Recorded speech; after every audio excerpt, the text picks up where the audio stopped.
Sabi nitong si Burns0224, sabi niya, bakit nagmukha ng ermitanyo tong tao na to? Hindi ko alam kung galit ba siya or siya ba ay takang-taka o concern sa akin. Pero salamat sa comment nyo, Sir Burns or Ma'am Burns. Baka Bernadette kayo o Bernard, di ko alam. Pero siguro ang tinutukoy nyo ay mukha ko ermitanyo, gawa ng hindi na ako nag-aahit ng bigote at balbas ko. Binabawasan ko ng konti kapag may naliligaw na makulit na buhok na kung saan tumutubo or kung saan niya gustong tumubo. Pero alam nyo, ngayon lang ako nakapagpatubo ng bigote ng mahabang panahon. Huling nagpatubo ng bigote mahabang panahon na, pero ngayon lang to humaba ng ganyan. Ngayon siguro nagtataka nga marami kung bakit ba ako nagpapatubo ng bigote. At tinatawag nga ako ermitanyo. Last week nandito yung kaibigan ko si Abet Castro, no? Ermitanyo din ang sabi niya sa akin. Ba't ka nagpapaaba ng bigote ganyan? Mukha ka ng ermitanyo.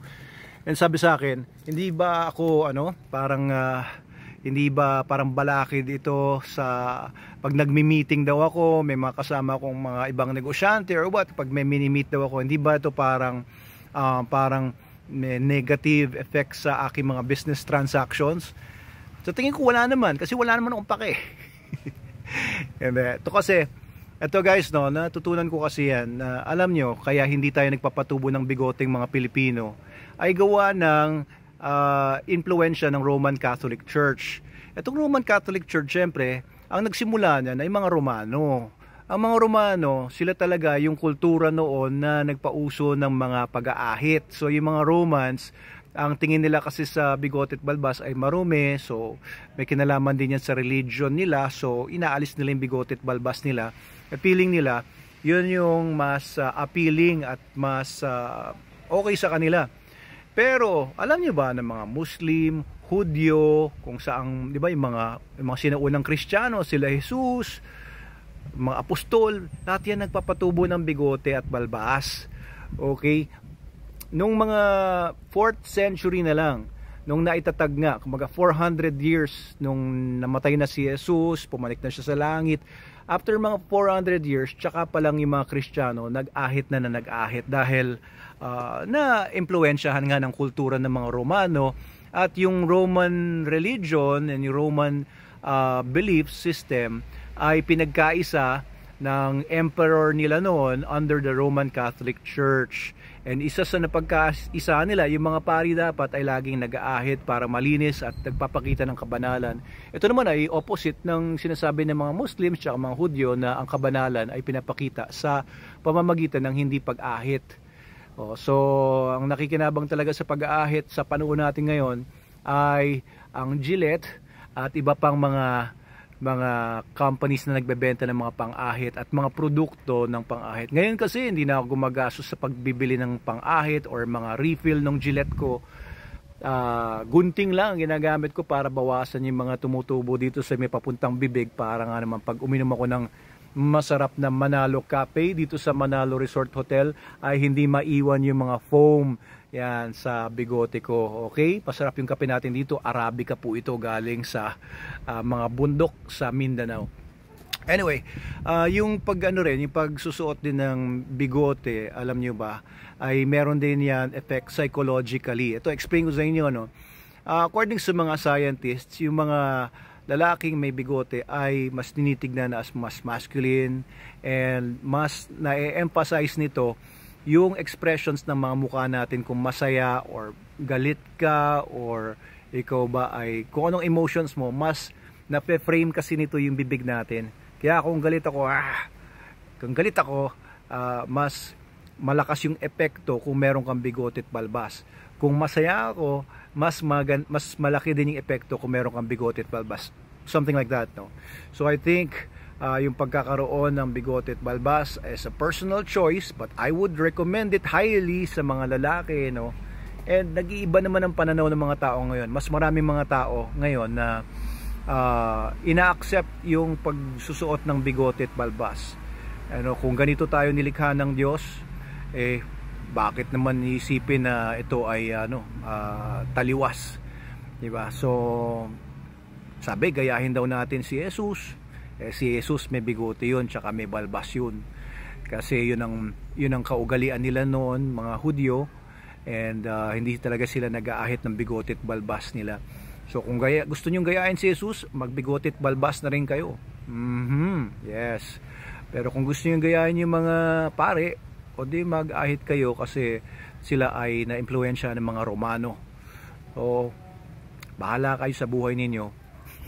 Kasi alam niyo, ibig sabihin ng ermitanyo, yung mga ermitanyo daw, according sa definitions, tinanong ko si ChatGPT kanina, ang mga ermitanyo pala ay mga taong usually sila ay namumuhay mag-isa, diba? Yung mga pumapanik ng bundok, tapos nagninilay-nilay doon, nagbubulay-bulay sa bundok, kaya nagpapatubo na rin ng bigote at balbas, at sila po ay mas malalim mag-isip at mas malawak ang kanilang wisdom. Magandang definition pala yun. Kaya salamat po sa paghalintulad nyo sa akin sa isang ermitanyo. At 50 years old po ako ngayon. At 50 years old, I would like to think na mas wise na ako ngayon compared nung nagsimula ako sa business, nagsimula ako sa buhay. Mas marami na akong alam ngayon compared nung ako ay 20 years old pa lang, or nag-start pa lang ako ng Manalo K9 nung 32 years old ako, or nag-start ako ng family noon. Mas marami na akong alam ngayon na nagagamit ko sa buhay, sa pang-araw-araw ko na buhay, kesa ng mga panahon noon. And kagaya ng ermitanyo, wala na rin ako masyadong paki ngayon sa kung mahalin ba ako ng mga tao or hindi. Ayan, natutunan ko na maraming mga tao, nandyan lang sila kapag may kailangan sila sa iyo. Pero kapag nagkamali ka, hindi ka patatawarin. Ayan, at ikaw na ngayon ay basura sa paningin nila, kaya wala na akong pake. Okay, kaya yung pagsusuot ko ng bigote at balbas ay siguro ay isang simbolo ng aking pagbabago ng pananaw sa mundo ngayon. And kini-question ko na rin ngayon ang lahat ng mga bagay-bagay na tinuro sa akin noon at mga natutunan. And gusto kong maging open ang isip ko sa maraming mga bagay. At ayan, I would like to think of myself as ermitanyo, na ayan, I would only give my time to those who truly care for me, which is members of my family, my true friends, yung mga true followers natin dito sa social media. Pero alam nyo, karamihan ng mga taong nakapaligid sa inyo, hindi nyo naman totoo mga kaibigan talaga yan. Kaya do what you want to do, di ba? Huwag kayong makinig sa mga bashers niyo, yung mga alam niyo, nandyan lang dahil nagpapakitang tao lang, nagmamarites naman pagdating sa kabilang panig, at minamarites ka na sa iba.